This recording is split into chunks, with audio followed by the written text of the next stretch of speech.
Good morning. Welcome to another edition of Take 5. It is Tuesday, June 7th, 2011. And I'm really excited about what we're going to teach today in the next chapter. And one of the reasons I'm excited about it is because I don't know this material extremely well, in the fact that I'm not extremely confident in what I teach. So I guess I'm excited about it because hopefully God can use me, and you can see that you don't have to know things to read them and study them and try to figure them out and apply them to your life. All right. So that's what we're going to do, and we're going to do this together. Now I've got some ideas. I have been a student of the Word for 30 years, so I've got some ideas about these passages, and I will share them with you. And we do cover every verse of every chapter, so we got to cover the ones that are hard to understand too. We're in verse 37 of chapter 23. O Jerusalem, Jerusalem, the city that kills the prophets and stones those who are sent to it. How often would I have gathered your children together as a hen gathers her brood under her wings, and you would not.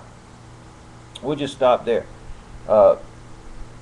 What you see here is that Jesus is condemning Jerusalem and also feeling compassion for Jerusalem.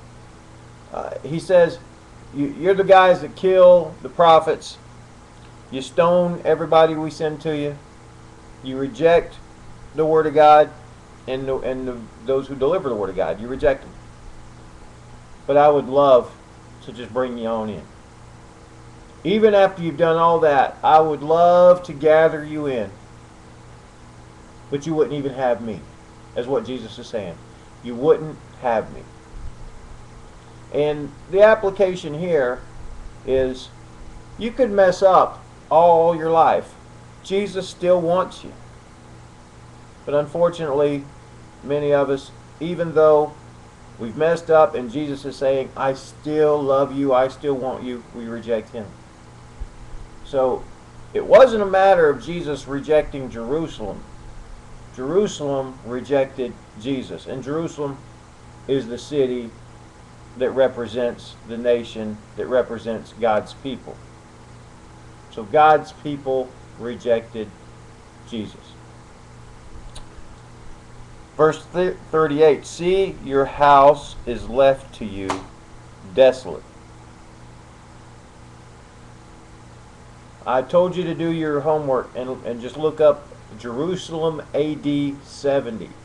See what happened. See what happened when Titus, the Roman general, invaded Jerusalem and basically destroyed the entire city. That's the house that was left desolate. This thriving metropolis. Just think about one of our major cities today. Think of Miami or Orlando or Los Angeles or Dallas, or who's in the NBA playoffs? Miami and Dallas. Think about one of those cities. And everybody's gathered for one of the playoff games. And then an enemy comes in and the entire city is destroyed. That's basically what you're looking at there. Jerusalem was a city probably of millions and millions destroyed. Absolutely destroyed. Verse 39, for I tell you, you will not see me again until you say, blessed is he who comes in the name of the Lord. Now, they would see him again in a little bit because they crucified him, but he's talking about see me as the teacher, see me as the one doing the miracles, and seeing me as the Son of Man, and seeing me as the Son of God. Because the city did accept Jesus for a short time. If you remember, he came in and they did say, blessed is he who comes in the name of the Lord. And they put the palm branches down and they accepted him. But it had turned. And they rejected him as their king and they crucified him. He's saying, there will be a day when you accept me again, but that's going to be a long way off. And that day still has not come. But there is a day coming. So what you've got here in the end of chapter 23, and I believe in chapter 24, is two emphases. And it's kind of hard to tell the difference, but I think this verse right here is talking about when Jesus comes again to set up his kingdom that he didn't set up there. I think he maybe wanted to, but he was rejected. But he will come. He will set up his kingdom on earth. Then there's also the aspect of the destruction of Jerusalem in AD 70. So we've kind of got a couple things going together, and I'll do my best to try to explain which ones I think are which, but it's tough. I will just tell you it's tough, and the best experts in the world disagree on these things. The best Bible scholars disagree, so I guess my guess is as good as theirs.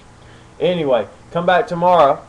We're going to look at the destruction of the temple, what Jesus said about that, and I will share, or at least link you to, historical records of when that actually happened. All right? Fascinating stuff. Come back tomorrow on the next edition of Take 5.